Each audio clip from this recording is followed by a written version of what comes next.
ட்ரெண்டிங்கில் இருக்க 100 times washed key தான் பார்க்க போகிறோம். அதுக்கு காப்பர் பிளேட்டு, காப்பர் கிளாஸு, கொஞ்சமாக நெய், 100 நிலக்கடலை எண்ணெய் எடுத்துக்கிட்டாச்சு. அது கூடவே தேவையான அளவுக்கு தண்ணி, 1 லிட்டர் தண்ணி எடுத்திருக்கேன். அதை ஃபில்ட்ரு பண்ணுறதுக்கு வெசலும் எடுத்துக்கிட்டாச்சு. இப்போது அந்த காப்பர் பிளேட்டில் 2 ஸ்பூன் நெய் விட்டாச்சு. இப்போது அதை வந்து இப்போ கொஞ்சமாக தண்ணி ஊற்றிக்கலாம். நான் 100 நிலக்கடலை எடுத்து வச்சுருக்கேன் கவுண்டிங்க்காக. இப்போ அதுலேருந்து 1 எடுத்து வெளில போட்டுக்கலாம். இப்போ கிளாஸோட பாட்டம் வச்சு நம்ம கொஞ்சம், ஆனால் ஸ்டார்டிங் கொஞ்சம் ஸ்லிப்பரியாக தான் இருந்துச்சு, மூவ் பண்ணவே முடியல. அப்புறம் போக போக கொஞ்சம் ஈஸியாக ஆகிடுச்சு.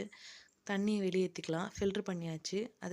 அதுக்கப்புறம் ஸ்மூத்தியாக ஆகிடுச்சு. நல்லா க்ரீமியாக தான் இருந்துச்சு. கீ வந்து வாஷ் பண்ண அந்த பிசுபிசுப்பு போகிறது நல்லாவே தெரிஞ்சிச்சு.